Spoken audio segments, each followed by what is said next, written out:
Oh, we're doing it again. On this, the loveliest of days. Are you ready? I'm ready. Let's get into it.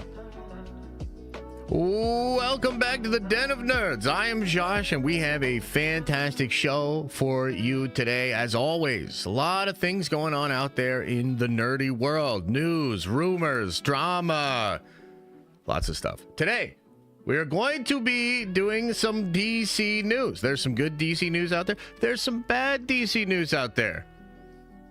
Sergeant Rock.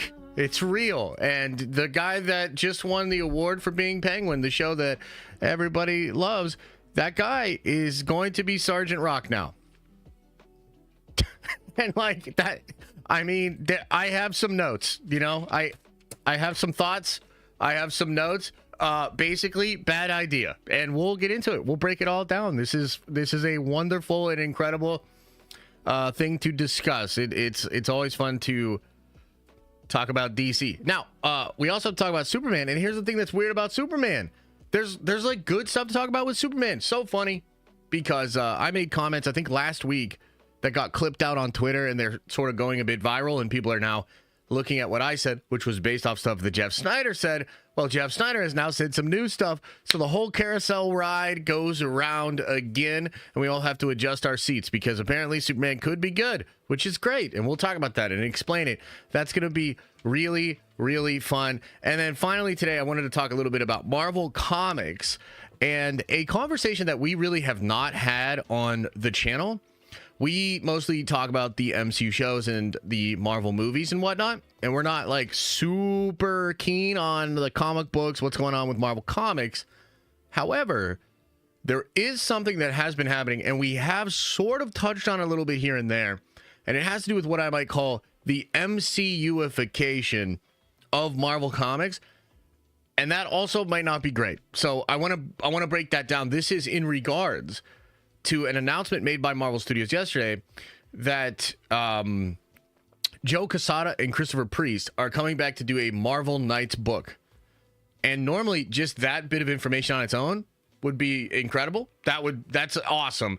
The only problem is this is a book about T'Challa dying and somebody else taking over for T'Challa as the ruler of Wakanda. So obviously, I have some things to say about that, and I think it's, you know, maybe a good time to take a step back and just look at what's going on with Marvel overall. You know, Rob Liefeld having beef with them. A lot of other artists spoke up, and so I just want to kind of take a second to talk about all of that. So it should be a good show. Some kind of juicy things going on out there in the nerdy world. As far as show notes, what should be looking forward to this week? Tonight at 8:30. We will do our watch party for Daredevil Born Again, episode 4. I think it's going to be a good one. I expect a little Frank Castle. I don't know for sure, but I would expect a little Frank Castle. I feel like, especially after that last episode and the tease, I feel like we're owed a little bit of Frank, and I think we're going to get some Frank, and I'm excited for that. So be there tonight, 8:30. We will do the watch party for Daredevil Born Again, episode 4. Tomorrow evening at 7:30, we are going to be playing Marvel Rivals as a community. We do members-only streams every Wednesday night. We're going to play some Marvel Rivals together. And you know what else, guys? Apparently, Iron Man got buffed in Marvel Rivals, and nobody told me. I actually thought he got nerfed, and apparently he got buffed. And I haven't played. I haven't been playing, and that's crazy. So, basically, I'm going to get back on there, and I'm going to slaughter you guys tomorrow night. You know what I mean? I was already kind of like nice, kind of wicked with Iron Man. We just a little bit of a buff. I mean, I'll pretty much play you guys 1-on-5, 1-on-6 if you want, because I'm that good at Iron Man. So that'll be cool. Can't wait. Tomorrow night. It's going to be awesome. Looking forward to it. So, oh, and then, yeah, Friday, of course. Friday, I'm going to be in Cleveland. No show Friday. We'll have a normal show Thursday. No show Friday as I'm traveling. I'll be traveling to Cleveland, and I will be doing a live Nerd Theory podcast at 3 p.m. with Star Wars Theory. I'm so excited. It's going to be super fun. I hope to see some of you guys there. Maybe we'll hang out a little bit after the panel, like just kind of chat it up. I'll get to meet some of you guys or whatever. And that is going to be really fun. So Theory's going to record a lot of that stuff. It'll probably go out like on his channels or whatever. I'll be active, you know, on the Discord, maybe a little Instagram stuff. but probably not going to be doing too much content myself. And I'm probably only there like Friday night, and then I'll be coming back Saturday. So I'll be coming back Saturday just because, you know, got family stuff going on. Not quite ready to commit to like going to these cons and doing all that fun stuff. But because it's Theory's birthday and Cleveland's so close to me, I figured I could at least go over for Friday evening. So that's the plan on Friday. It's going to be a good time. Also, I'm so excited, man. I got him a really cool birthday gift, and it's shipping, and it needs to get here in the next 2 days, and I'm hopeful that it will. Oh man, it's such a cool gift. You guys will see it when I reveal it, hopefully on the panel on Friday. So that'll be really cool. So, all right, everybody, that's all the show notes. I hope everybody's doing well in chat. Hope you guys are chilling. Appreciate you here over on the YouTubes. And also, if you're listening on the podcast feeds, man, we really appreciate your viewership or your listenership over there as well. And as always, save your questions for the back half of the show. We'll get into Q&A, and I think it's going to be a good Q&A, as it usually is, when we get into some juicy topics. All right. Speaking of juicy topics, this is a thing. This happened yesterday, and it's the talk of the town, as it were. So we need to talk about it. I definitely want to know what y'all got to think about this. Give me 1 second.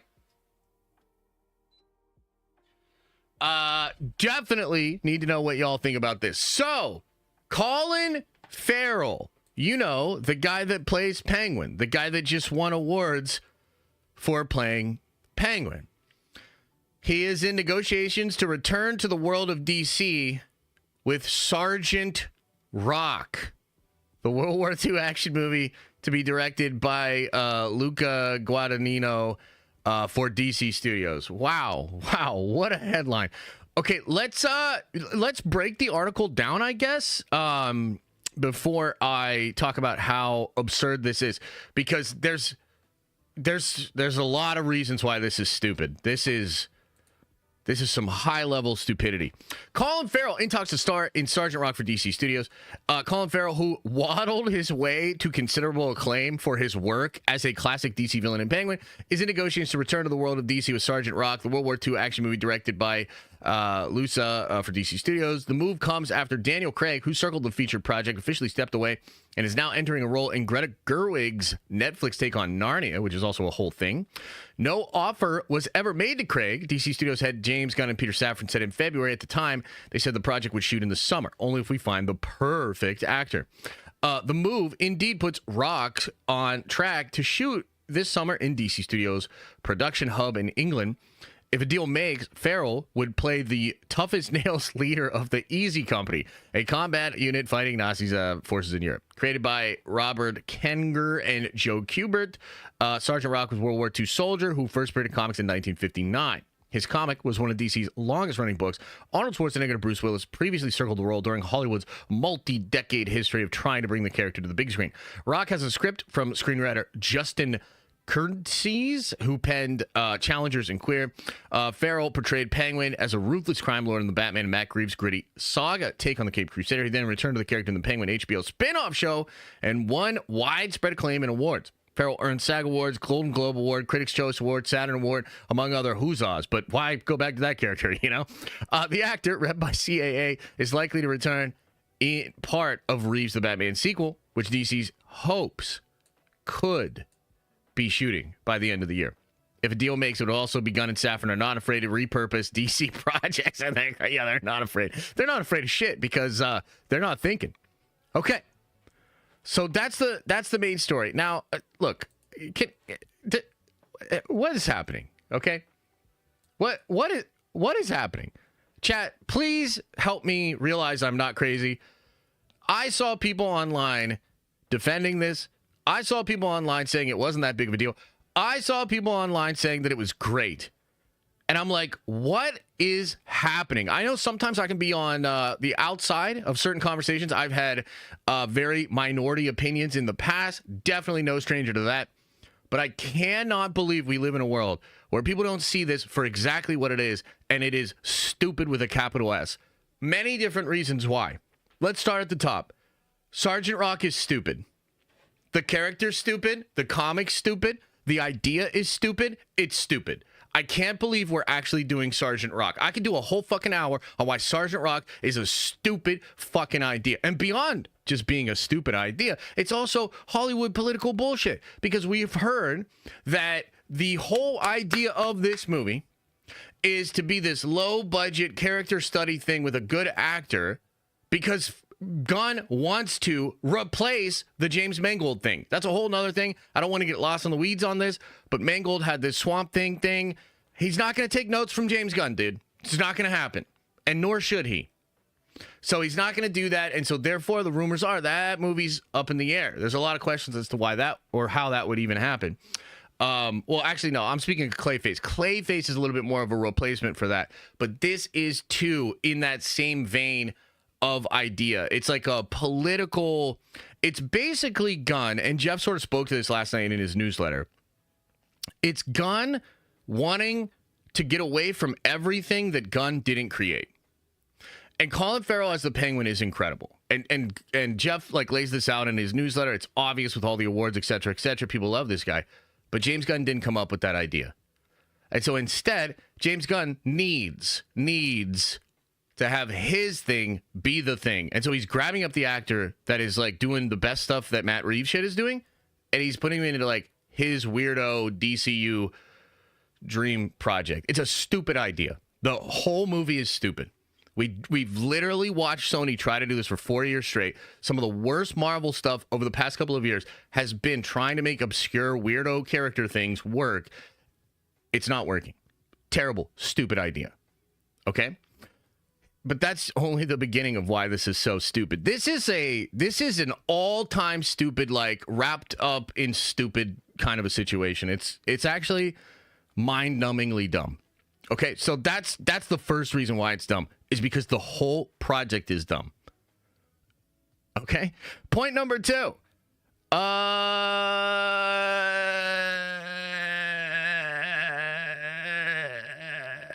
This is the highest profile DC character right now. I mean, even Robert Pattinson, the Batman, he just opened a movie and lost Warner Brothers $100 million.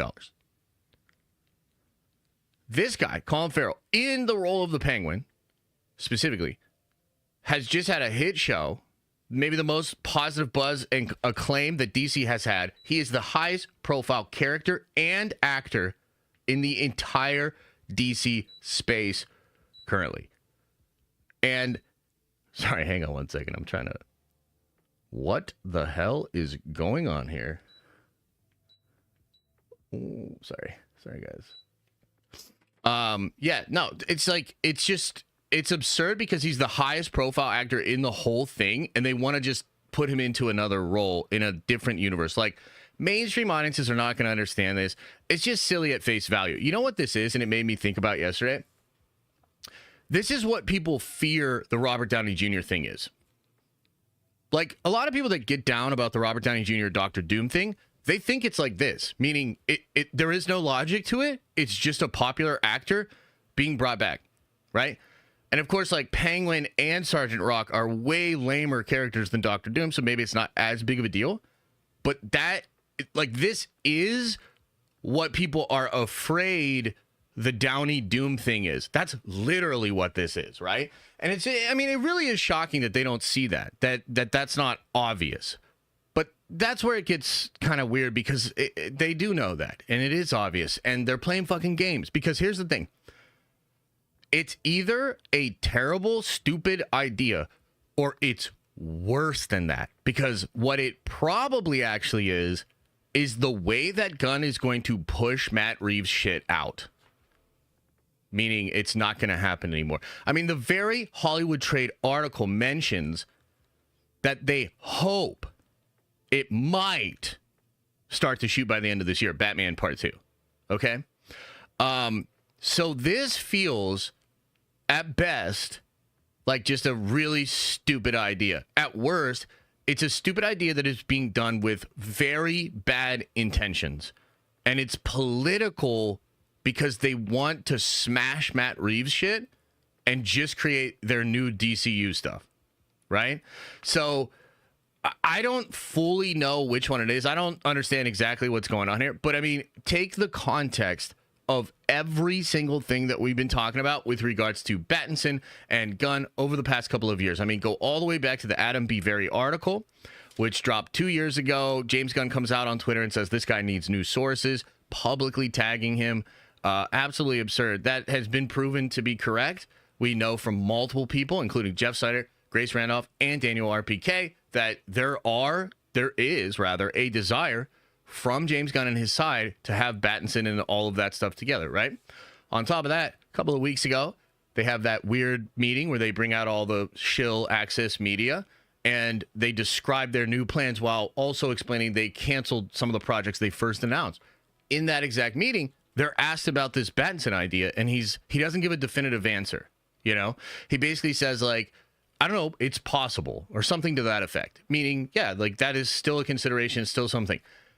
The story is Matt Reeves ain't about that life. He's not trying to do this. And in addition to that story, there are reports that multiple people have read the full script for the Batman Part 2.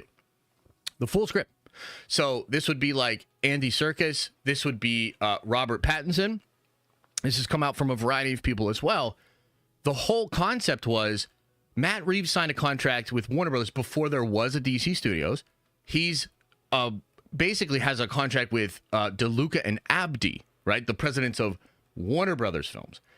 He actually does not have to let Gunn have any notes. Peter Safran and Gunn are not his boss. Matt Reeves is just doing his thing, right? But what else have we heard? Well, we've heard that Zaslav might replace DeLuca and Abdi. So it's this huge layered Game of Thrones political thing that's going on over there where, you know, I think ultimately Gunn just wants full control of everything, including Pattinson. And, you know, he wants to just go do his thing and have all the control and do all that. And Reeves is just not playing ball. And look, ultimately, I do think Reeves should play ball. And I do wish they would all be able to work together. And I even understand Gunn wanting that full control and like wanting that character. I understand all of it. But this is like the worst possible way to do this. It's like Gunn is a good filmmaker and he has good thoughts when it comes to the creative process, which we're going to get into in a second because apparently Superman is shaping up nicely. But this business stuff, he doesn't not have skills for it. He's like a repellent. Everything he does is so repulsively bad that he's making waves and complications all the way down the pipeline of promotion, creation, signing people. The whole process is hampered by him, by James Gunn. If this is a James Gunn, like, brainy fucking idea here to get this guy to be Sergeant Rock, it's a terrible idea. The optics are horrible. You're going to have all these Pattinson fans. Like, it would be one thing to drop the Pattinson stuff and to sort of let it fizzle out. Batman 2 just keeps getting delayed. And then they're like, well, we have to launch our Batman. So, you know, that would have been one way to do it. But it's almost like he can't do that. It's almost like he has to do the most offensive, repulsive version of it. And that's what this is to me, you know? Like, that's what this is. This is weird and gross and stupid. So there's your first. That's your first piece of news for today, guys. Colin Farrell in talks to star in Sergeant Rock. This is unbelievable. It really is unbelievably stupid, and I hope Colin Farrell doesn't do it. Like, legitimately, I hope Colin Farrell doesn't do it. I think the only reason he would is if they kind of pulled him aside and they were like, you got 2 scenes in Batman 2. We're not making Penguin season 2, brother. Do you know what I mean? And then he's like, oh, shit. Okay, well, I need the work because another thing that Jeff Snyder pointed out, I haven't even touched on this today because I frankly don't care about this, but sure, from a Hollywood perspective, it does make the decision even more stupid. Colin Farrell can't open movies, dude. He's never been a big movie star that's been able to open movies. So it's stupid on that part, too. Daniel Craig, you could argue, has some of that star power. Colin Farrell does not. And I really like Colin Farrell. But when I read Jeff's newsletter last night and I looked at all the box office results, I was like, oh, wow. No, he actually can't really carry box office on his own. I hope they weren't planning on Sergeant Rock actually being successful. And frankly, the whole thing seems so stupid. It's almost like they know it won't be successful. Like, this is getting to the point where people are and I'm talking about industry people, you know what I mean? God bless you all, but it's not people in chat or on the Discord. I'm talking about industry people. Industry people have actually started to suggest that the only way this all makes sense is if Gunn is secretly an MCU spy and he's trying to destroy Warner Brothers like once and for all. Do you know what I mean? And I'm not there. I don't think that's what's going on. But the fact that the incompetence is such that that theory is being uttered by industry insiders just goes to show you how badly this whole thing is going off. Like, this is a story that most people will just eye roll and forget, and yet it's one of the most ridiculous, absurd stories ever when you really dig into it, considering the context, considering where everything is going. It's just, wow, what a world. What an incredible time to be a fan. Oh, fandom. Oh, fandom. Okay, but you know what? It's not all doom and gloom over there, because the one thing that James Gunn can actually do is make good movies. And we need to talk about this. There's a lot of context here.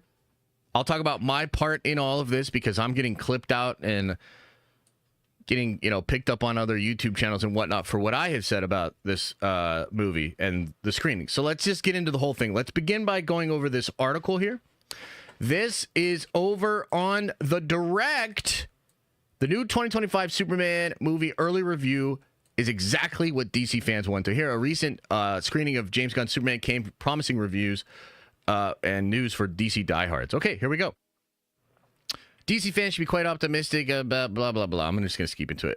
Film insider Jeff Snyder, who we only believe when he says positive stuff. If he says negative stuff, we don't believe him. But here he's saying positive stuff, so let's check it out.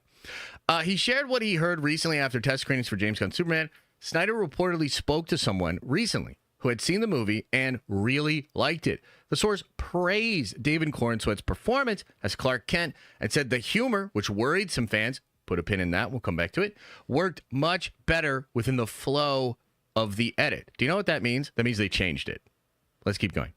Also of note from this report is that the current runtime of the movie is 140 minutes, about 2 hours and 20 minutes. Here's the exact quote from Jeff. Meanwhile, and it was in his newsletter, meanwhile, I spoke to someone this weekend, who has seen Superman, and they really liked it. They said David Corenswet delivers as the Man of Steel, and that the jokey moments I mentioned on the podcast, The Hot Mic, were initially viewed out of context, but worked better within the flow of the edit. They compared it to how Gunn balanced the humor and the drama in Suicide Squad, saying it has genuinely funny moments, but it also knows when to drop the shtick and get serious. The current runtime is over 140 minutes. Okay, so that's the report from Jeff. Let me give you the full context of what this means. And look, I actually try to report incredibly fairly myself. So yes, it is absolutely true to say that there is a new report out there about a test screening that is very, very positive for Superman. Okay, that is true. Now, let me kind of explain the full context of what's going on, which 90% of the internet will ignore, but I think it matters.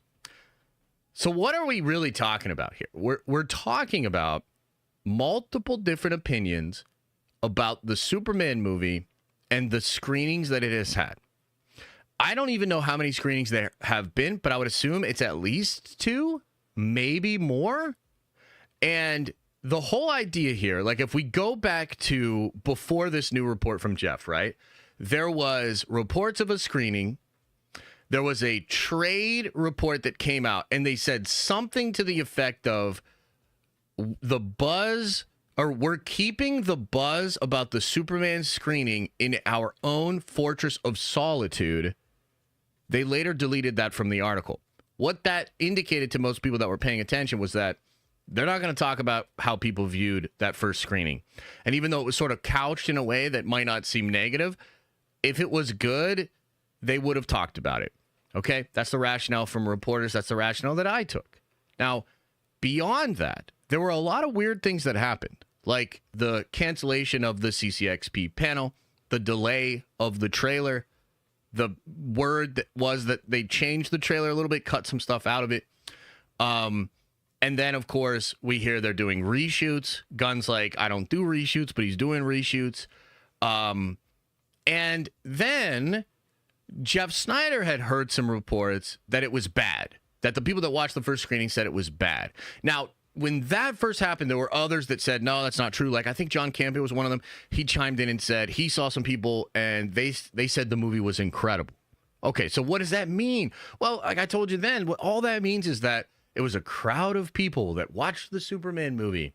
And some of those people really didn't like it. Some of those people really did.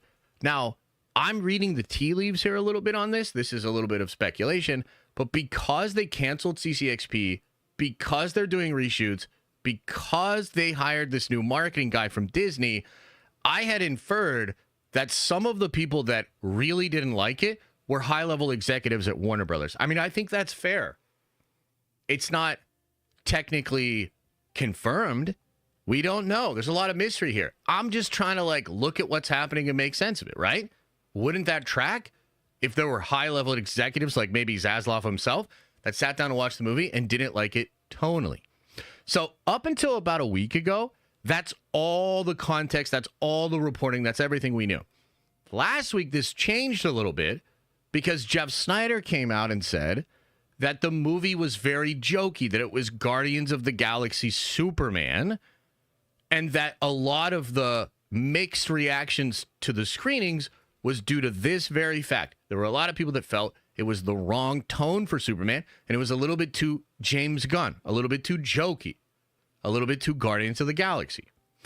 And that brings us to the part last week where I gave a take on this, which got clipped out on Twitter, which, by the way, if you're one of those people that's watching that clips me out and puts me on Twitter, can you please, for the love of God, figure out a way to do it with better quality?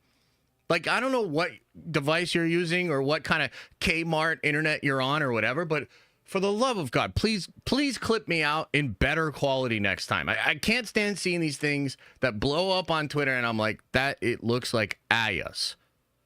Anyway, that's a separate point.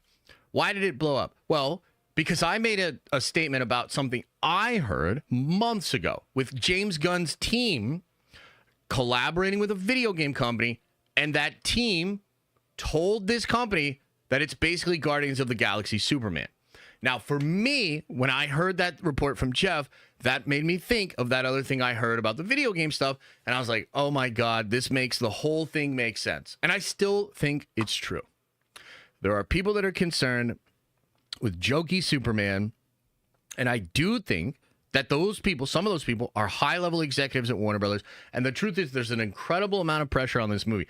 This movie, if it fails, could destroy a 100-plus-year-old Hollywood studio, right?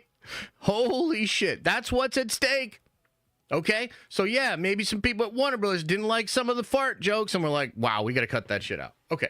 So that takes us all to this new report from Jeff. So what does this mean? It just means that Jeff talked to somebody else, presumably a new party. Otherwise, he would have mentioned it's that same person. And they really liked the movie.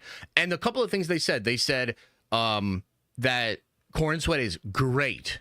And he's just embodies the Man of Steel. And it's so good. The humor thing is weird for me, right? Because they said some of the humor was out of context, but it works better in the flow edit.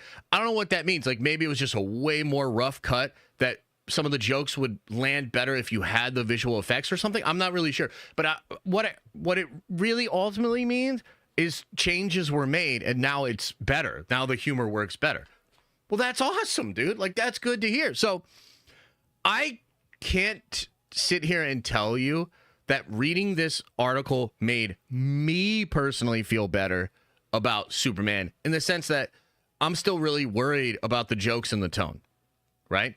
But if you were a person that was looking at the positive of this situation and you were like, nah, like there are definitely people out there that like it and think it's good, then you are sort of validated with this report. Like you can feel really good about that because that's absolutely happening. And Jeff has every incentive in the world to like ignore shit like this. So do I. But I think that you just want to report honestly. And so I have zero problem I don't even think it's correcting. You know what I mean? Like, I think maybe the way it got clipped out and the way that people were talking about my take was not necessarily reflective of what I was doing. I mean, I literally say in the clip that I'm speculating, right? But I also don't think I'm wrong. But of course, this story adds context. You know, the most recent reporting is that there are other people telling Jeff that they really like it. Some people think it's really, really good. So there's still a lot of hope that this movie is actually good. And my thing is this. Dude, I don't think Gunn's doing a great job at almost anything. But he is a good filmmaker. That's undeniable. You know what I mean? Like, he is a good filmmaker. And when I first heard that he was going to be involved in this, that was what I was excited about. I was like, this guy gets it. He's a super big nerd, and he's also a really competent filmmaker. I was initially and remain a little skeptic of his style being right for Superman. I feel like he should have done Authority or something else, right? So I remain skeptic in that sense. But he is a good filmmaker. And he probably turned in some great work here.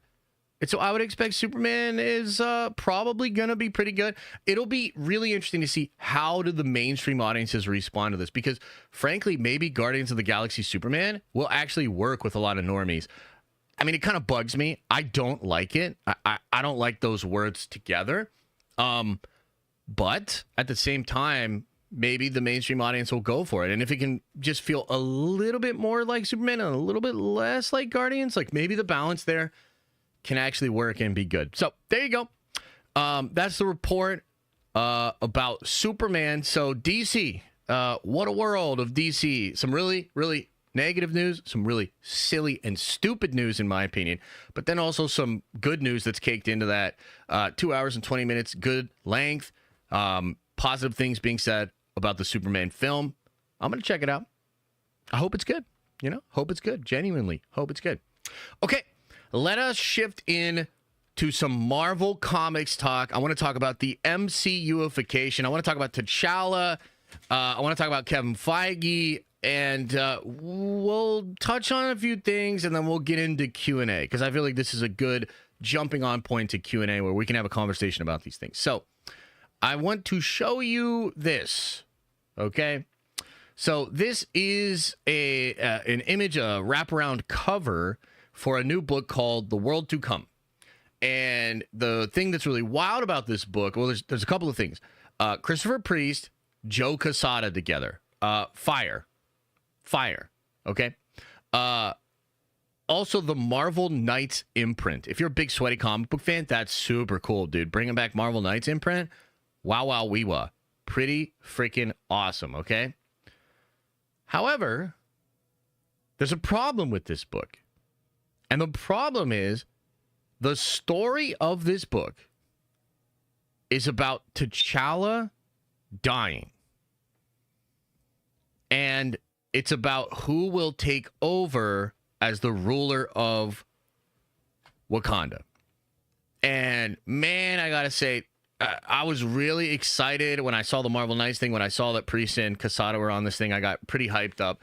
When I heard that it was about T'Challa dying, it sucked all the air out of the room for me. I am no longer excited for this at all. Okay? Now, you don't have to act that way. Maybe you're still going to give it a shot. Maybe it could still be cool. And these are very talented people. That's all good. But I'll tell you, just being honest, for me, completely took my excitement away. And the reason is obvious, dude. Like, this is the MCUification of Marvel Comics. This is MCU synergy being forced not just in the Marvel Cinematic Universe, but across the entire identity of the Marvel brand. This is crazy. Like, I'm sorry, this is crazy.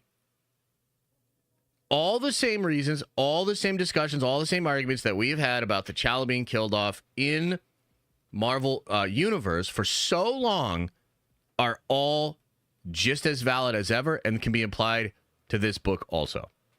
Except maybe it gets a little bit worse, because this was one of the last places that T'Challa fans could actually still enjoy the legacy of the character. This is wild. Now, on the one hand, you could say, well, maybe it's just like a Death of Wolverine thing. It's a gimmicky thing in comics. They do that shit all the time. Brother, shut your goddamn mouth. You know what it is. Chadwick Boseman died. Marvel decided that was it for the T'Challa character, and they've been doubling down on it ever since. That's what this is. It's absurd.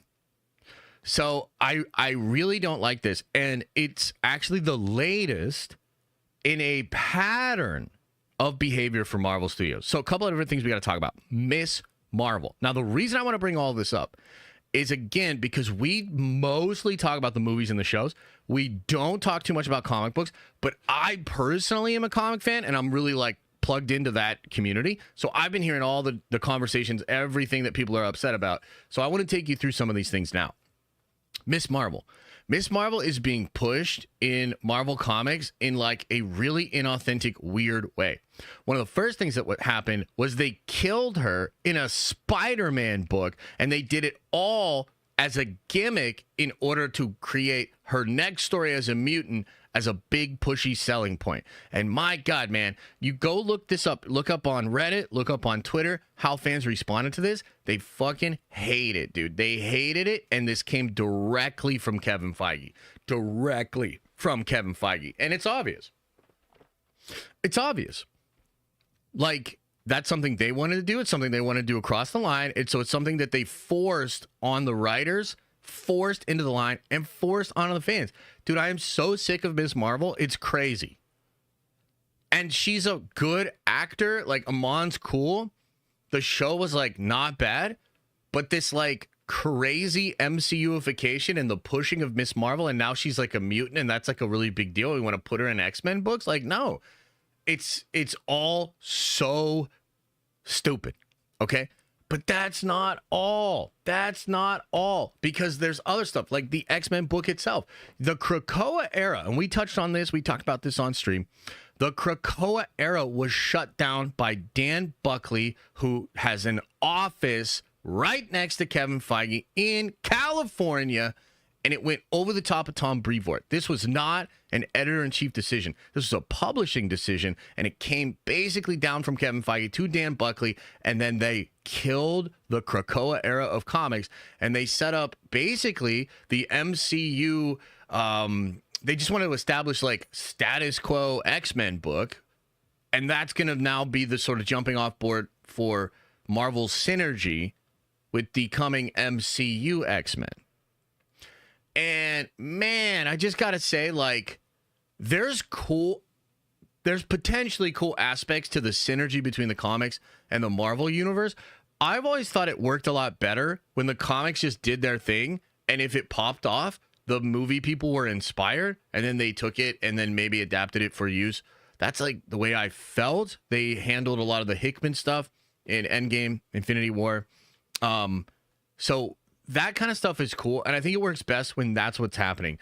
But this idea that the MCU is such an important thing to Marvel's history overall that other separate pieces of it that existed before it existed now have to fall in line and change in order to have synergy with the actual Marvel Cinematic Universe, I'm not very comfortable with it. I actually don't like it because, frankly, some of the best stuff that Marvel has going on is actually happening outside of the MCU. And you need to allow the creativity of people that just love Marvel and not necessarily the MCU. You need that energy. Otherwise, it becomes this really stale Ouroboros. It's like your brand synergy will just become this stale-ass Ouroboros of lameness if you don't let, like, fresh ideas and, the freedom of creativity that writers and artists can have. If you don't let them flourish like that, that's a super bad look. And while we're on this subject, I did want to bring up, this happened a week ago, and I'm really going to piss some people off from Marvel when I talk about this, but it's absolutely true.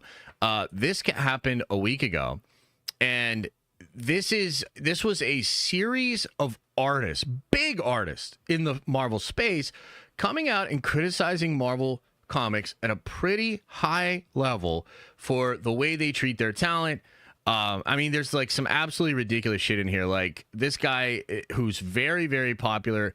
I think his name is Nguyen. I forget his first name. But this guy basically said, yeah, I'm fucking done with this shit because they don't even pay me royalties for overseas stuff. It's just crazy. And then other stories came out like, Zoe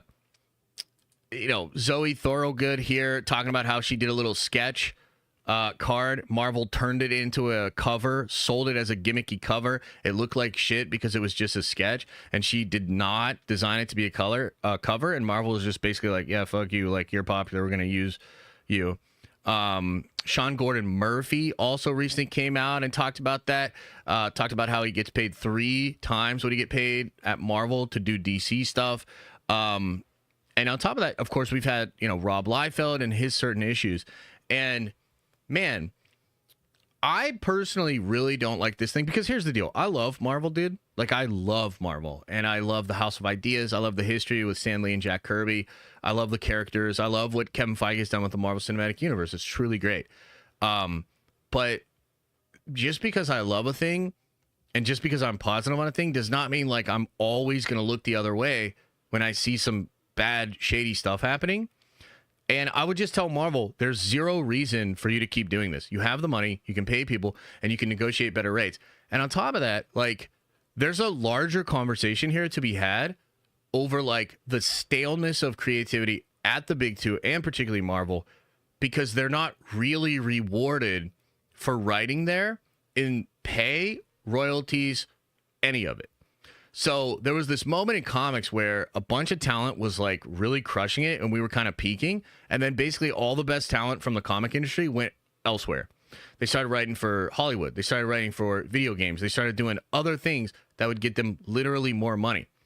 And so, like, if you want comics to remain a thriving place for creativity and storytelling, you need to incentivize the best storytellers on the planet to go into that medium and tell those stories.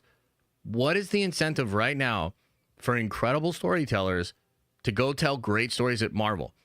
There's obviously some, and obviously they have worked it out with some people. Like Hickman is obviously great. I'm assuming he's getting paid fucking crazy amounts of money to keep doing what he's doing.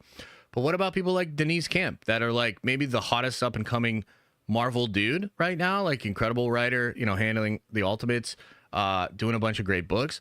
What's the deal with him? Is he being taken care of? What about a person like Netho Diaz that I've personally worked for? Incredible work ethic, super talented guy, bust his ass. He doesn't even get his fucking name on the front of some of the X-Men trades, and he fills in for multiple issues. That's crazy. Like, there's no reason that this should be happening. And you're basically giving fuel to this anti-Marvel, anti-Disney narrative out there. And the fact that you're this corporation that doesn't necessarily care about customers or its employees, that might not be strictly true, but that's the narrative that you are fighting against. So when shit like this continues to happen, it just feels really silly.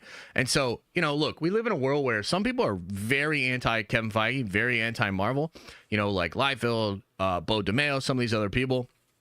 And I think there's obviously a personal element with some of these folks, but ultimately, like, dude, please put me in the category of people that don't like Kevin Feige asserting himself into the MCU, or rather into Marvel Comics. Like, I personally don't want that anymore, and I'm not going to just look the other way on it. Like, I'm going to bring it up. I think it's kind of whack, and I don't think you need to be doing that. And also, please take care of your people. Like, take care of your people so that I don't have to wade into these uncomfortable conversations. I just want to have fun and be a Marvel fan. But I'm also not going to just look the other way on this kind of stuff either. So, yeah, it's weird. I mean, if you're a big comic fan, you probably are familiar with this conflict. Like, we love comics, and we love the medium, and we love a lot of the art and the stories that are told.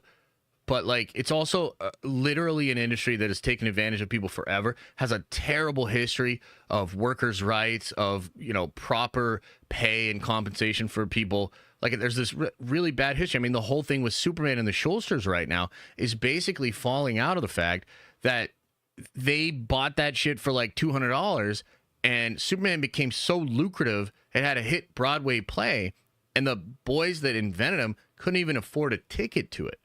So, as Jack Kirby said, comics will break your heart, kid, but I don't think it has to remain that way.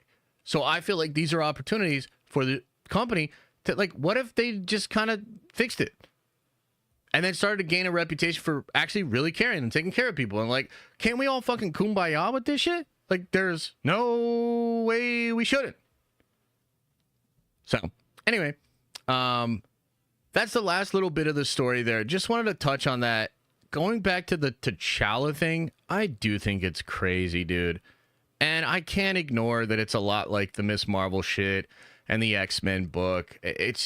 I don't like it. I'm not going to read it. And yeah, I don't know. I think that is just another example. Like, why do they do this? Like, why do they just double, triple down? And they get so, I don't know if it's like they just get so defensive in the human perspective that they just have to feel justified and like squash out any opposition. But there's like a real amount of people that don't like this. You know, when Jeff Snyder scooped that T'Challa was coming back, he thought he would get a bunch of blowback and negativity. The opposite happened. You had so many people for the first time. Like, I remember Eric Voss is actually talking about it on New Rockstars, talking about how it's time, talking about how you need to bring T'Challa back, that we deserve the real T'Challa. That's mind-blowing. The whole world has come around to that thinking. And yet Marvel Studios is doubling down so hard that they're making comics with Christopher Priest that are killing T'Challa. Right. Okay. Well, I guess it's never boring being a nerd.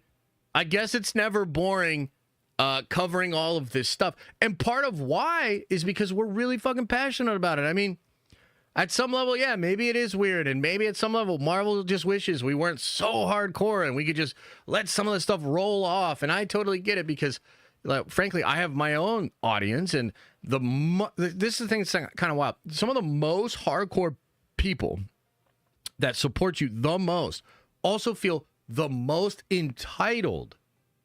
And yes, that can be frustrating. But you know what? They kind of are the most entitled.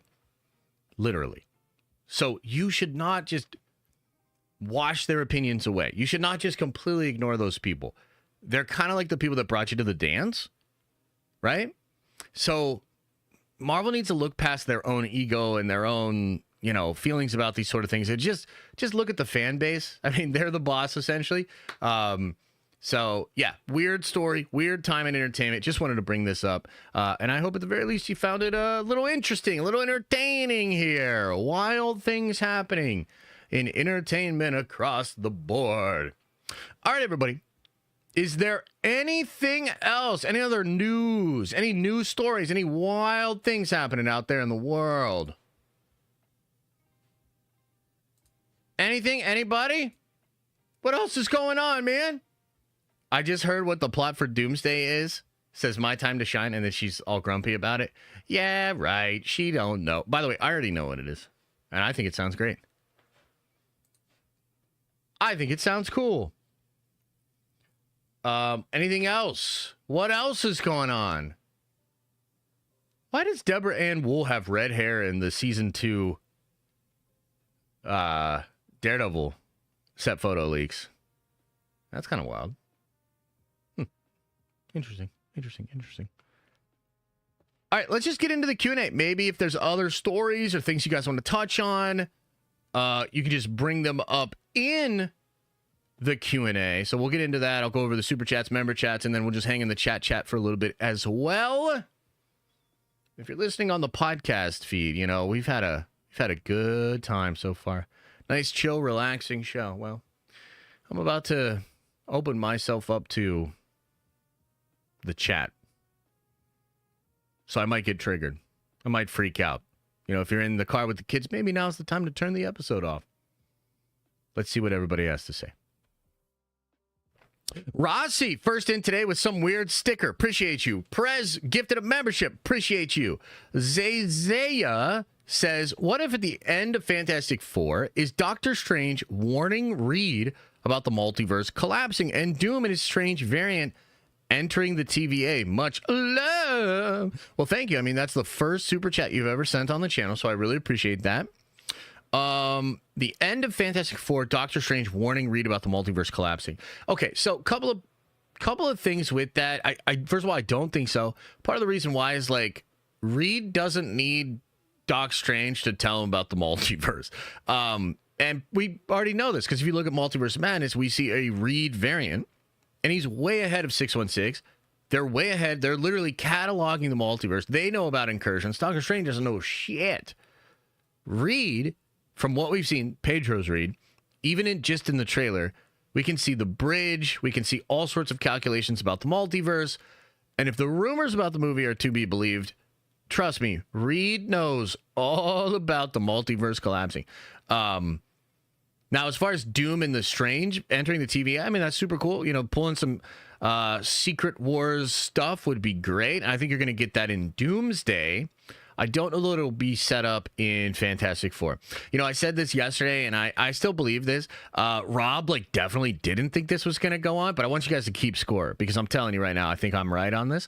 I believe Galactus will be the one to mention Rabam Al. I believe Galactus will mention the Great Destroyer, Rabam Al. So, we'll see. We shall find out. Philip Hatch says, the official Den of Brackets March Madness Bracket Challenge is on the Discord. Oh, hell yeah. If you're a sports ball fan, make sure you go check that out, man. The Nerd Vengers do a lot of fun stuff on the Discord. So if you want to do some of that stuff, hang out, do community. Look, here's the thing, too. I'll just say this about the Discord, because I know we had a thing happen yesterday where somebody was sharing some weird stuff, and maybe I went a little hard on them, and then maybe they freaked out and left the server, and everybody got really mad at me. But here's the thing. Like, I really love y'all, but sometimes I look in that Discord, and I'm like, this is not 4chan. What is going on here? It's wild. Like, some of the stuff that you guys are interested in, you want to talk about, and I want to create a place where you can do that, and it's fine. I also just get really triggered when, like, I look in there and I'm just like, bro, I just got off Twitter to get into the Discord and talk about some Warhammer. And, like, y'all are talking about just not stuff that I want to be talking about. So, yeah, just fucking be chill. Just fucking be normal. Would you please? Just try to act normal. And then I won't have to delete the Discord. You know what I mean? Because it's a nice place, and I know we do a lot of community stuff through there. Please just try to be normal. Joshua says, get ready for me to swing wildly and deal 10% damage tomorrow night. Oh, nice. I'm excited. Joshua, what character are you playing, man? What do you like? What do you like? Who do you like to play? Ah, man, I'm going to go nuts tomorrow with Iron Man. You guys are going to think I'm Dr. Doom tomorrow. Holy. Yeah, Josh, let me know who you play. That's cool, though, man. We're going to play tomorrow. It's going to be fun. Mr. Jazz 212 with a $20 holla. That's very generous. Says, hey, Josh, Sync playing Gwen is the only thing that makes sense in my mind. Have her and Peter get together during the film and have him see Zendaya's MJ at the end. She is more comic accurate with the red hair and more mature. Yeah, I mean, I think the Sadie Sink thing is interesting. You know, there were some people on our Discord bringing up the actual interview with Josh Horowitz that she did, where she gets all weird about the Jean Grey thing. And I know a lot of people are like, oh, like, this means she's Jean. Nah, man, I mean, first of all, My Time to Shine's like, she's not Jean. Jeff is saying she's not Jean. Jeff is saying she's MJ. Now, what does that mean? I mean, dude, I don't know. Multiverse, Battle World, maybe a totally different MJ. I also heard somebody say KJ, and I was like, who the hell is KJ? So we'll see. They're cooking something. I agree that Gwen would make more sense than MJ. I mean, frankly, I think the MJ pick is the worst. I think that's the worst possible version. But we also don't have the full picture, so we got to kind of let them cook, right? We'll see. You know, a lot of people are wondering if she could be Mayday Parker, and she could be the daughter of Toby and Kirsten Dunst. Wouldn't that be wild? That would be pretty crazy. Either way, man, I really appreciate that $20 holla. That ain't cheap. That's generous, man. Thank you. John says, Josh, did you see the State Farm DC commercial? Fire. Yeah, it's crazy. It's so good. Like, and you know what else, too? It's like I saw some behind-the-scene footage, and the makeup and the costuming isn't even that good. Like, it looks like something that, like, a cosplayer would wear. But they'd used, like, shadow and stylized visual effects. Like, it looks really good. The commercial itself, it looks really good. It looks, I mean, I think it looks better than Matt Reeves shit. I know. Somebody's going to be like, what? Yeah, I'm dead ass. I think it looks better. I think it looks more like DC. Yeah, it's just a shame. But you know what the thing is? It's potentially because they were just trying to, like, copy DC or adapt it. And a lot of these people, even Matt Reeves, are so addicted to, like, their artistic vision. And they want to do, like, their version of it. This, that, second, and third. And the State Farm people were like, no, we just want, like, Batman. And so if the mindset is, I'm just going to do Batman in Gotham, I think you get a little closer than if you're like, how would I do it? What's my version of this? Like, bro, shut your mouth, man. Like, just fucking make DC. That's basically where I'm at with it. But yeah, it is pretty cool. You look like, and I don't know what that is when I clip you. Maybe it's just you. I don't know what that emoji is. But okay. Sorry, I'm just joshing you. Oh, no, you're good. Alfredo says, normies will never know the guy who played Penguin in Sergeant Rock. Prosthetics were too good. I do agree, though, that Sergeant Rock movie is pointless. Normies will never know the guy who played Penguin in Sergeant Rock. You really believe that? You really believe that? Because I don't believe that. I think they're going to put it on every fucking trailer imaginable. I mean, how many awards did he win? And that's the other thing that's so stupid is, like, they're literally going to use it in the advertising. I mean, I'd love to believe your version. But the problem with that is everything else Colin Farrell has done has not really been critically or financially successful.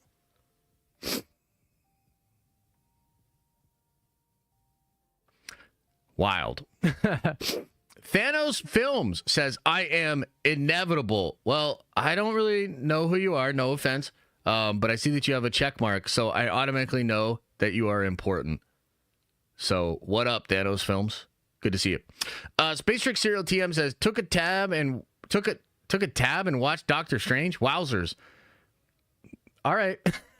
All right, man. Seems good. Seems fun. Hell yeah.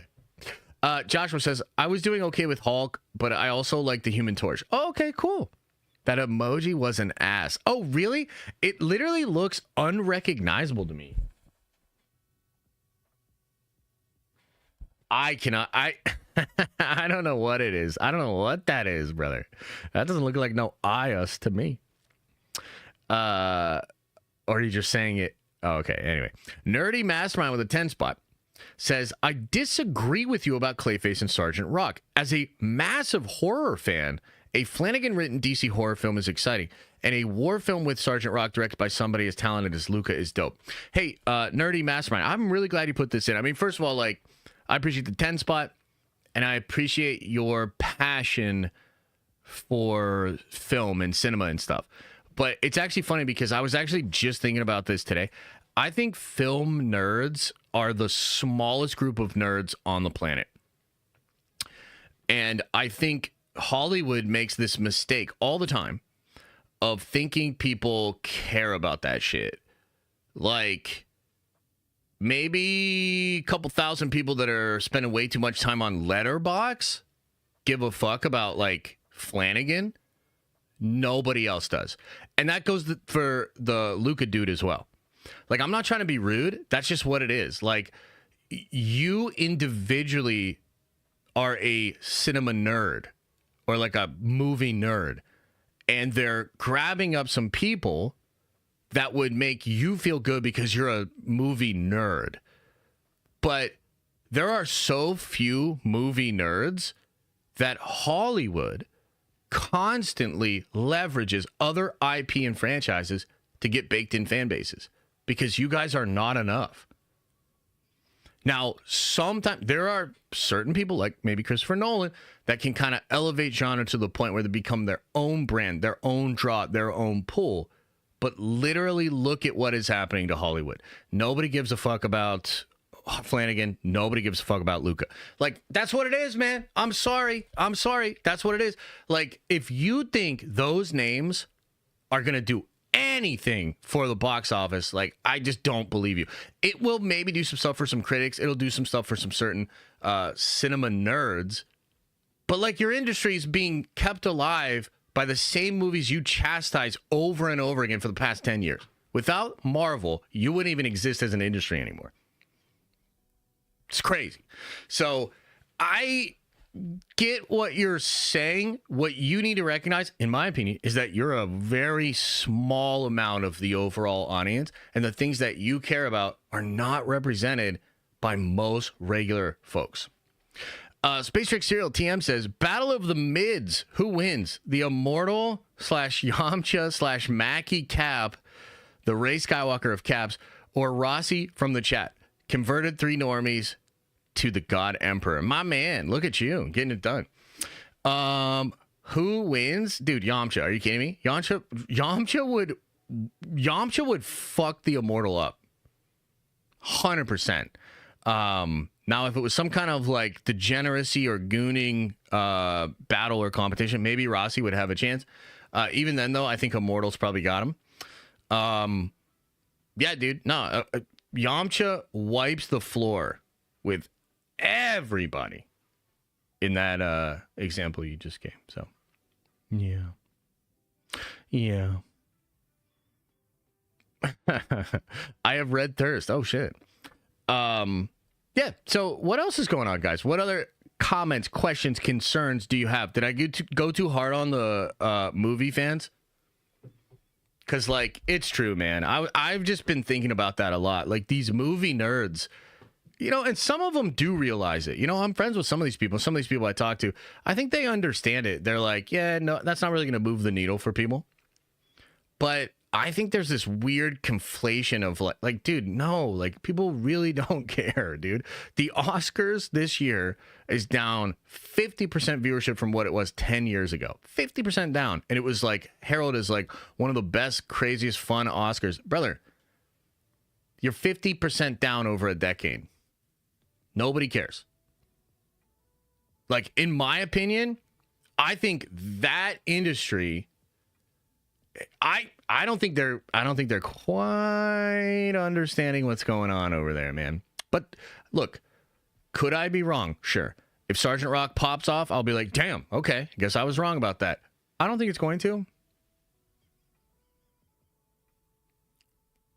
I don't think it's going to. I think they will probably try to make 100 million, maybe 150 million worldwide, and that'll basically just get them to have their money back. You know? What are your thoughts on Venom in Spider-Man 4? Is it going to be Tom Hardy's Venom or somebody else?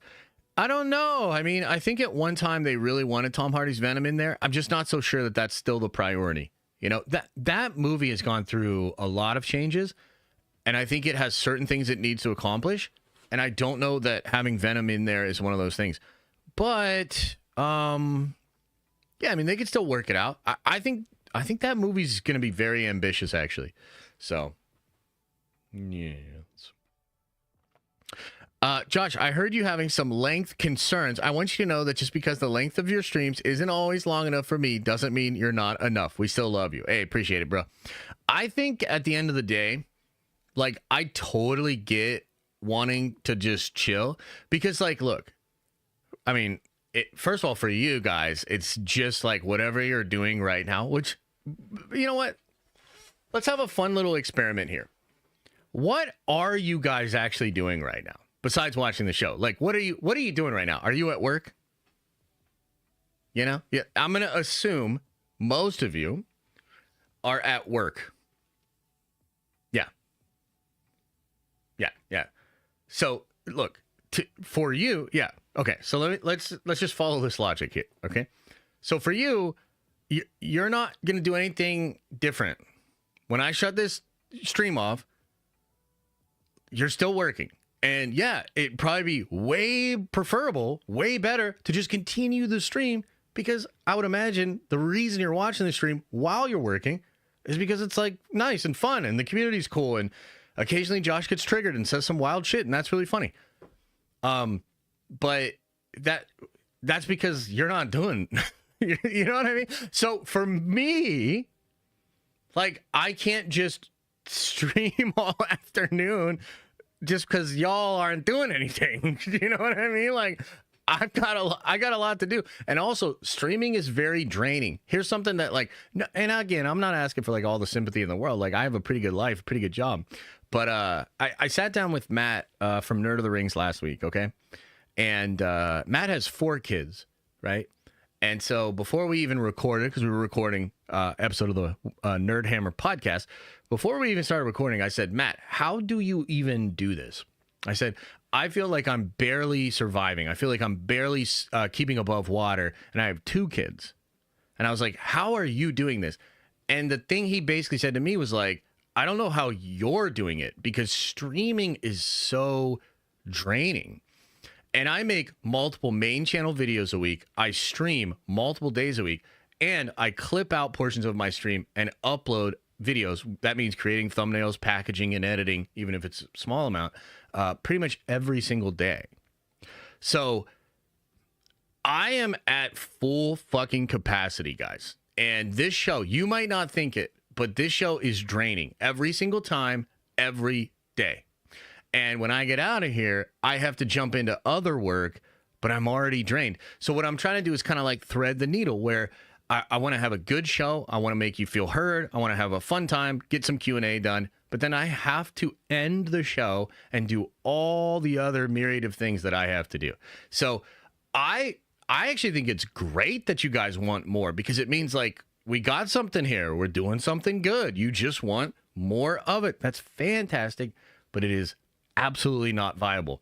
I have to do what I have to do ultimately, and that means keeping these shows to an hour, hour and a half, 2 hours max. Like that's what we're doing. But at the same time, that doesn't mean we can't continue to have a lot of fun. I think these watch parties have been great. So I'll see some of you guys tonight at 8:30. We're gonna play some Marvel Rivals tomorrow. That's gonna be sick.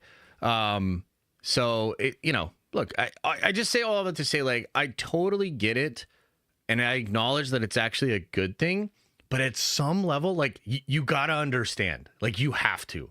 I mean, I guess you don't have to. You can just be a butthole about it, but if you want to try to be reasonable, that's what's going on, right? The Winter Shoulder says, hey, Josh, do you see Feige and the Russos loosely use Hickman to Avengers? Sam Wilson's team plus a new Avengers dealing with incursions led by Reed. I don't think that's actually what it's going to be like. I do think certain elements from the Hickman Time Runs Out will be adapted, but it's mostly on the end of Doctor Strange and Doom. And that's because there's this whole other aspect to what's really going on with RDJ and 616, right? Which I've explained before. Dude, guys, I recorded a video yesterday, and I think it's great. And the video is like a 20-minute video explaining my theory about RDJ, Doctor Doom. I go over all the new evidence. I go over changes to my own theory based on some of the stuff the Russos have said. I got a big old chunky video coming out for you guys soon. I don't know if it'll drop today or tomorrow. I kind of have 2 big videos I'm working on. But man, watch that video. I'm telling you right now, it's not always the case when I sit down to record. Like, recording's weird, and sometimes your thoughts are like goobly glob, and you don't communicate all that great. So sometimes I'll record a whole video, and then I'll look at it in the edit, and I'm like, man, I wish I was like just more clear. Like, why am I being like I'm rambling or whatever? Yesterday, as I was editing the flow edit, I was like, wow, this is pretty good. This actually like really does a great job of taking you through the whole thing and keeping you interested. So I think it's really good. I think you're going to enjoy it.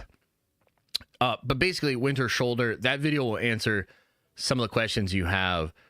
I don't think it's going to be, I don't think that part of it's going to be as close to Hickman stuff as we would maybe want, is the short version. Justin says, 1 year, baby. Thankful for you. My bro-in-law coming later this year, trying to get my Tau army prepped and ready to kick ass. Much love. 3 amigos, Nerd Avengers for life. Bro, that is sick, man. Good for you. And that'll be great if you get that army all ready. I actually, like, a lot of my army's in Pittsburgh right now because the last time I played my buddy, I left my army there because we got to leave in a hurry. So I want to go get my army. I wanted to get my army and bring all my Warhammer stuff this weekend, but I gave up on that idea. It's just not going to be viable, unfortunately. But, yeah, dude, hell yeah. Get that Tau army prep, man. Does he play Warhammer, your brother-in-law? That's cool. That's cool.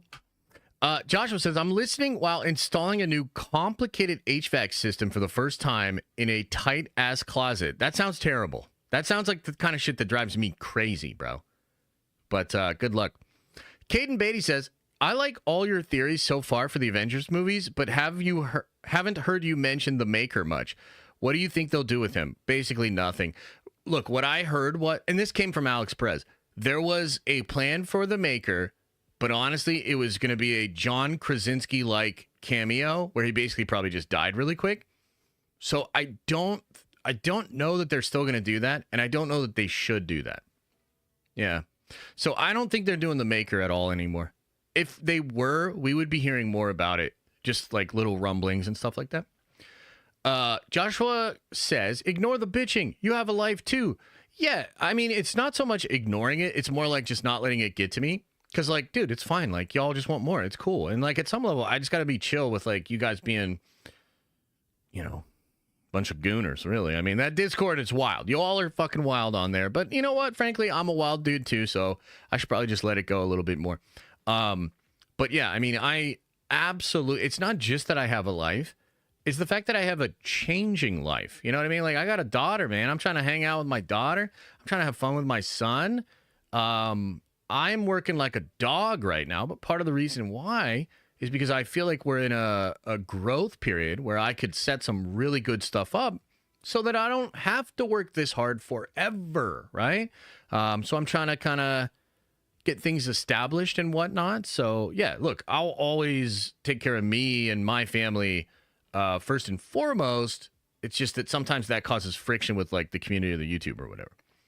What do you make of Spider-Man Noir? It's been quiet. I mean, look, I think Spider-Man Noir is going to be dope. I think it's going to be really freaking cool. It has been a bit quiet. I know they had to shut down a little bit because of the wildfires, and then they got back to shooting. I know we had some leaked set photos from, like, a car chase scene, and, you know, I think they did a spread, too, in one of the magazines or whatnot. But yeah, no, it's been quiet, but like, I think they're still cooking. I would expect it's probably just they're shooting indoors, not a lot of leaked stuff, and we don't really have real promo until they get a little bit closer. But I think that's one of my most anticipated ones, bro. I'm really excited for that. Rossi says, streams aren't long, but you stream more days and put out more content now. Also, you don't control the news cycle. I don't understand what the big deal is. I don't think it's a big deal. I mean, I just think people look at the end of the day, it's kind of like what we were talking about with the hardcore fans, right? And Marvel, the most hardcore among you feel entitled. And like at some level, it's like maybe you probably shouldn't, but I also understand why you do. Right. So I'm not saying I have to give you everything that you feel entitled to, but I should probably recognize that is actually the reality that you live in. Like, if that makes sense.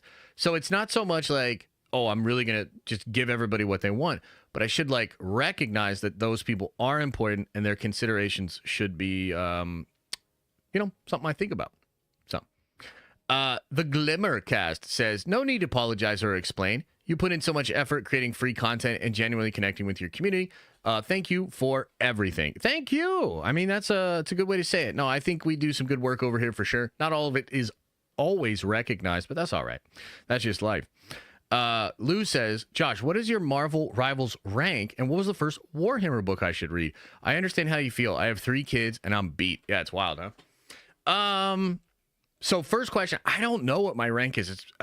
I don't think I've played since the reset, so I'm probably like bronze or something. I don't really know. I think the highest I've ever gotten to is like gold 2, maybe gold 3, or whatever. Maybe it's gold 1. You see what I mean?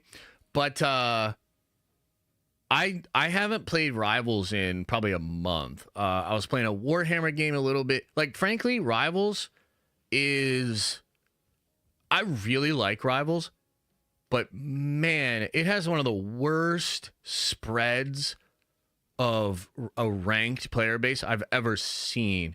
Meaning, you play with terrible people. And oh my God, nothing rages me out more than playing with terrible people on Rivals. So I actually stopped playing Rivals because of that. And I've been playing more like, Warhammer stuff and like just some games that like I just genuinely sit down and relax and have a good time.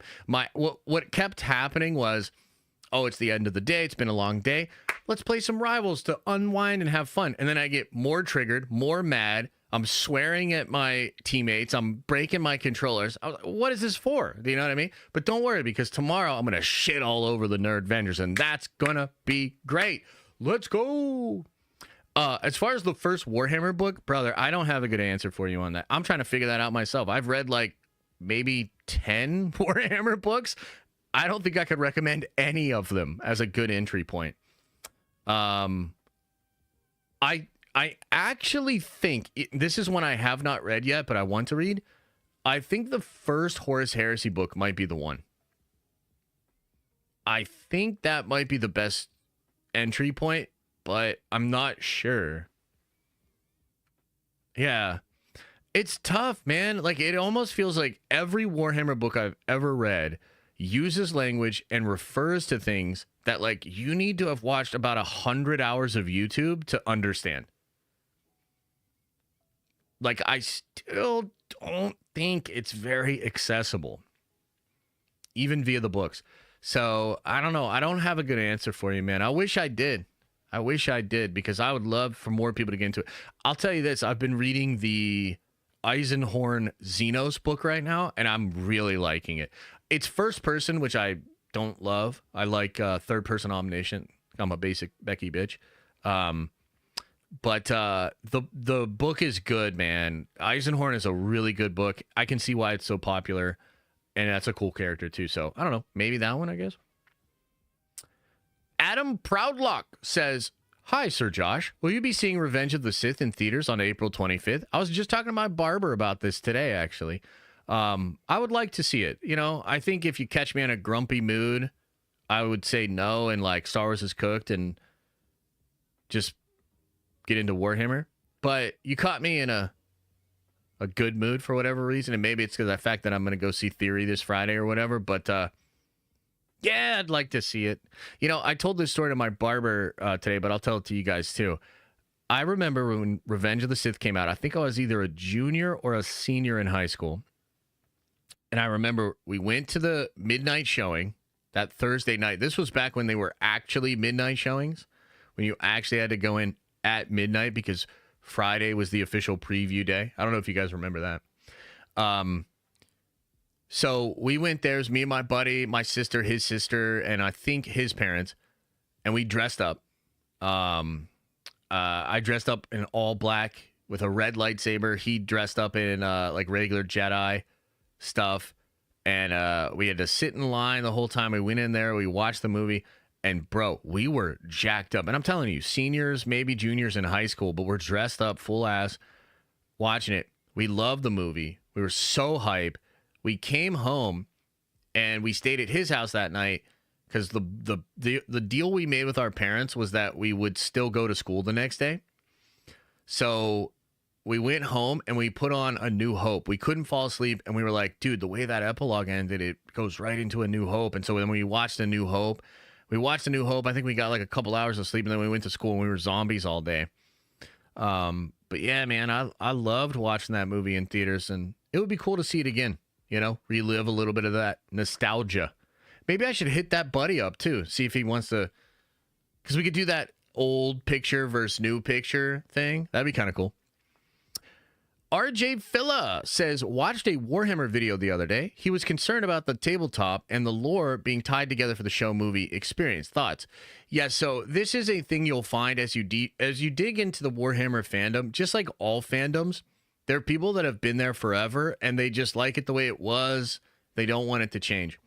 So some people think Warhammer works best when it is a setting and not a narrative. What that means is, if you just think of Warhammer as this place where there's constant war, the Emperor is a corpse on the throne, everything's falling apart, and it's just constant fighting, then some people just like it like that. And they're like, no, I don't need it to be a narrative or a story where like, oh, this thing is happening and then that thing is happening, because that takes away from my ability to feel like I'm actually living in the setting or like playing through the setting or whatnot.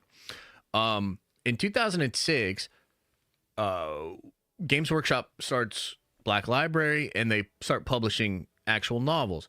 And this was the first time ever that the lore was really put into an actual cohesive narrative. And some people don't like it.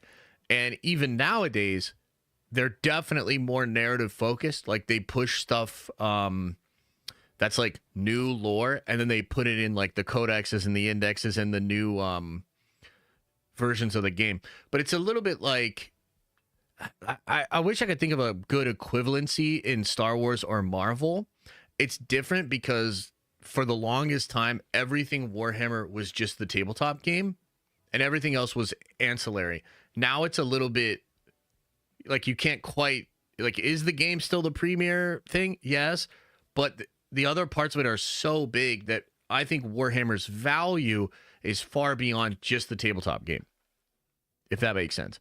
So yeah, there are definitely people in the Warhammer community. And by the way, there's a bunch of Warhammer people. They're going to be super mad about fans just like me. Star Wars, Marvel fans that see the Primarchs as the Avengers, that want Horus to be Anakin, want it to be simple narrative and blow our minds in the movies. I promise you there are Warhammer fans that don't like that. And they're like, no, you are bad. And they're just going to have to deal with it because I'm not going anywhere and I'm right. So it is what it is. Bianca, thank you so much for gifting a membership. Hope you're doing well. Rossi gifted a membership. Thank you, brother.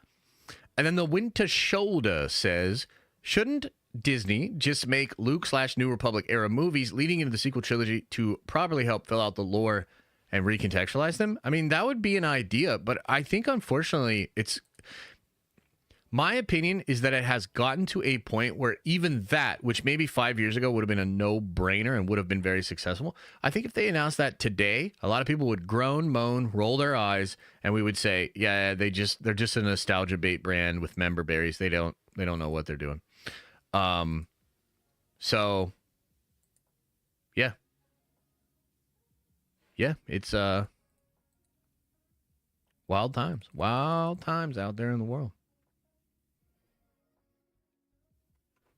Wild times.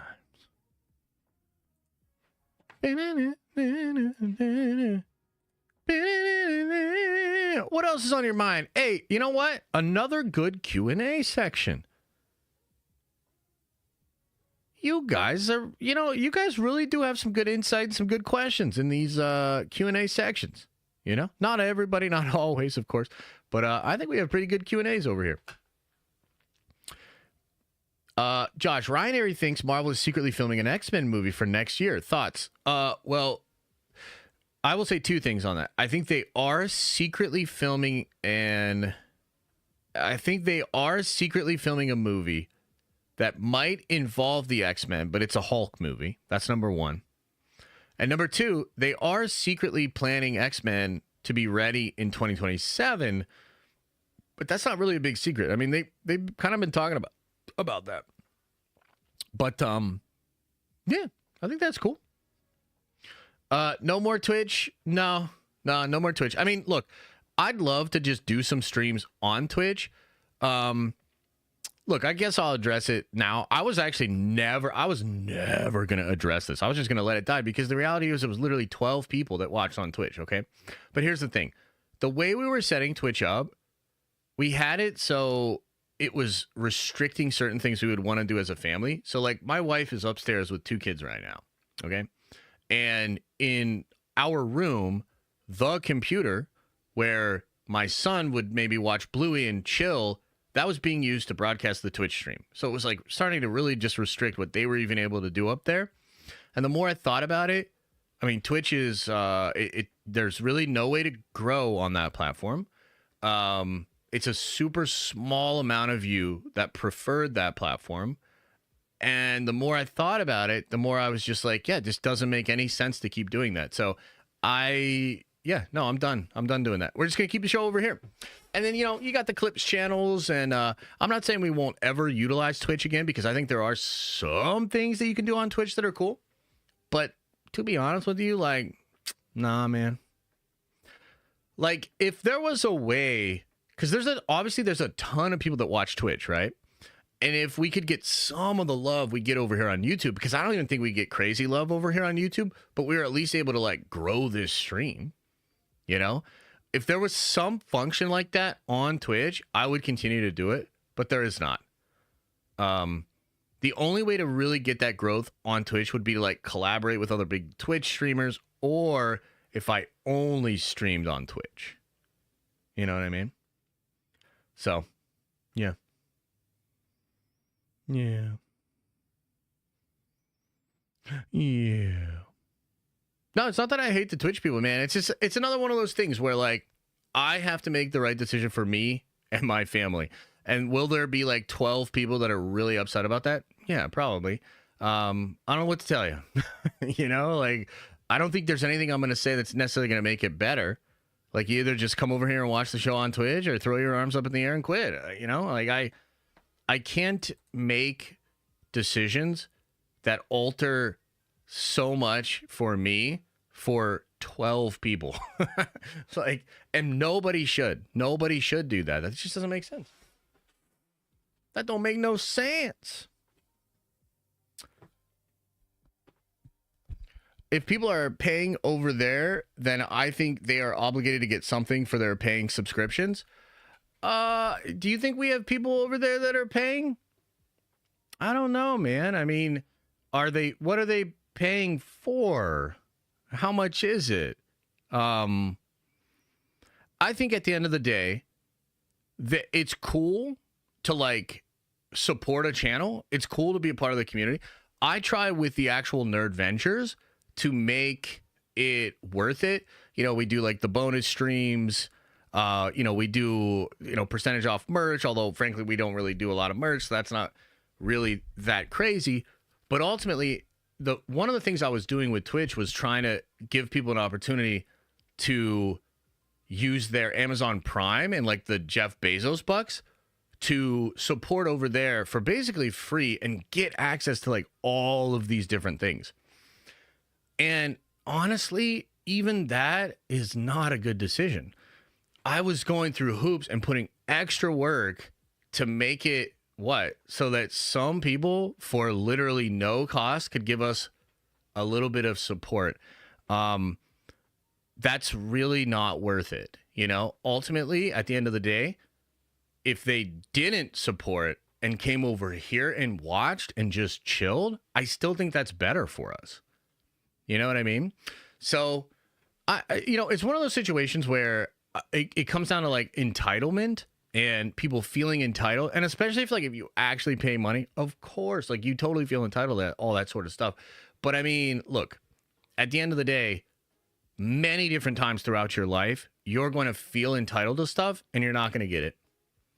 And maybe sometimes that's done with malice, and maybe sometimes it's done in a way where you can hold it against the person or be upset. But sometimes it just is what it is. I really don't view this as a very negative thing. I really don't. And I think in about a month, no one will ever talk about it again. So that's like kind of the calculus, man, where I'm like, look, maybe it'll ruffle a few feathers, but ultimately it's the right decision. I'm going to make the right decision. So that is what it is. Joe says, can we still be Nerd Ventures on Twitch? I watch on YouTube still. I mean, I haven't changed the Twitch thing at all. So sure, you can go over there and be a Nerdventure. But here's the question is like, I guess I could do, like, one of the things I could do is potentially at least do the Nerdventure stream still on Twitch. Like, I could possibly work that out. I'll talk to Elisa and see about that. Yeah. I would say that could probably still work. Yeah. And there's other things that work towards it too. But like, guys, ultimately, I had to go through all of these different processes to make that work. And like, it literally just works fine here.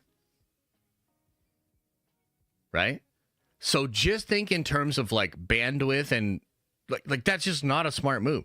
Why would I go through all this rigmarole to like get it to work for the smallest slice of people?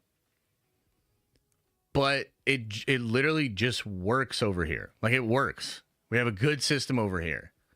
You know what I mean? So I don't blame people for feeling however they feel about it. But like, do I feel bad about it? Hell no. Do I think it's like this horrible thing that I did? Like, oh my God, hell no. I'm gonna do way worse when I delete that whole Discord. So, yeah, no, it is what it is. You gotta do what you gotta do. You gotta do what you gotta do. I am gonna delete that Discord though. No, I'm just kidding. I'll leave the Discord. It's just crazy. Some of y'all in there, man. You need to chill. You need to chill. What happened in there? I mean, it's just, I already said what happened in there. I'm not going to get into details.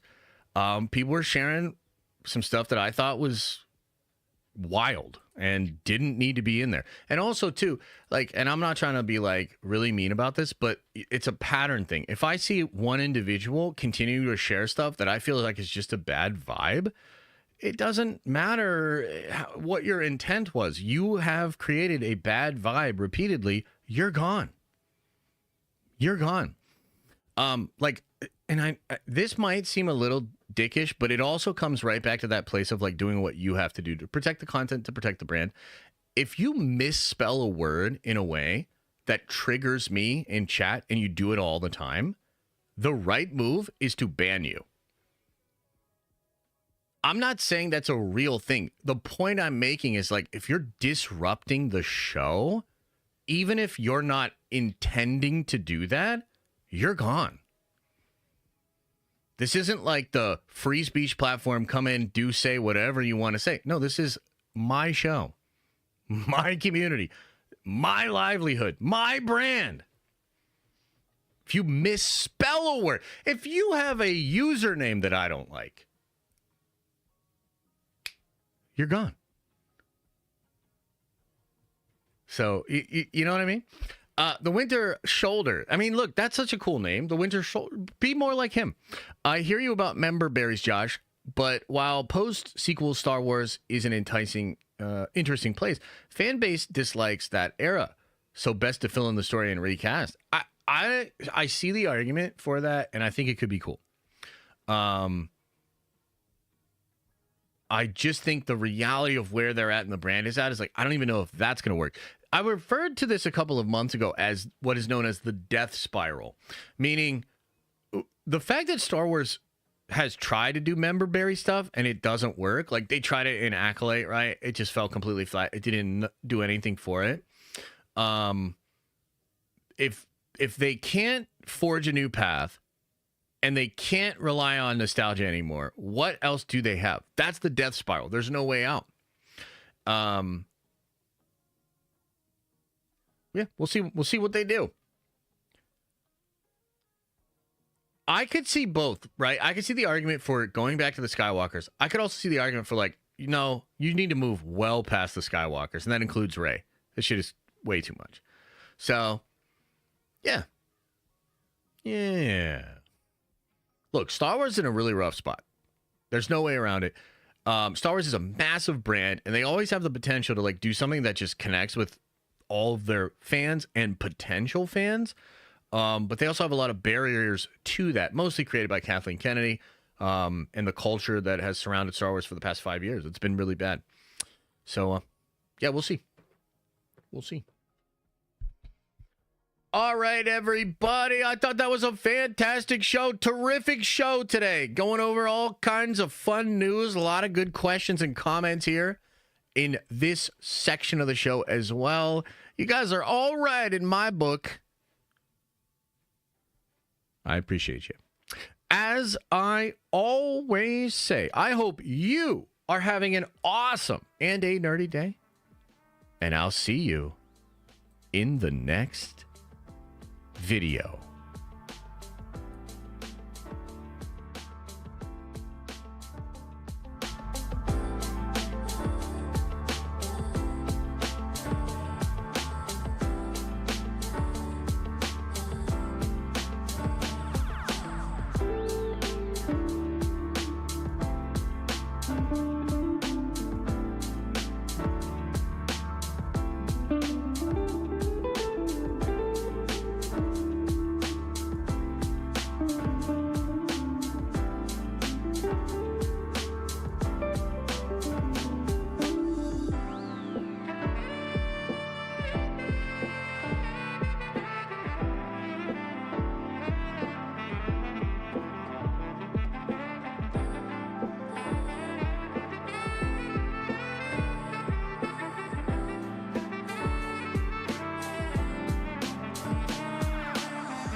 Oh, hey, what the hell, Josh? Can you say less and shake it? What the fuck? Rossi's giving a rose? What the fuck? Hey, wait. Is everybody gone? Did everybody leave?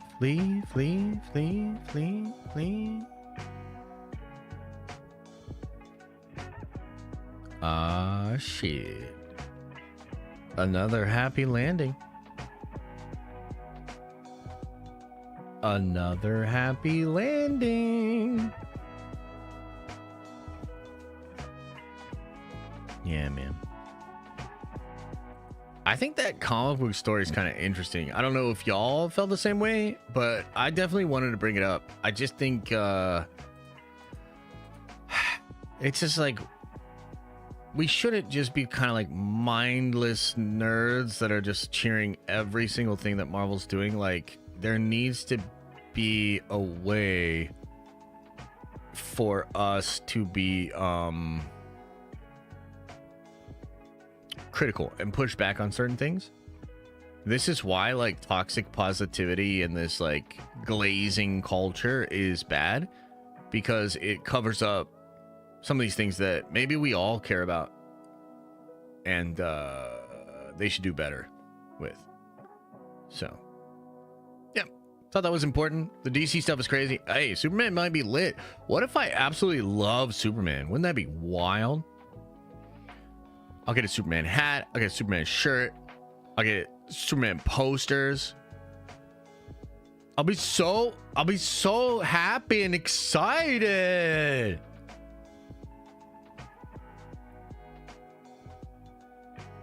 Yeah, man. Yeah, man. All right, everybody. Appreciate you. Much love, man. I'll see you guys tonight for the watch party. Big video later.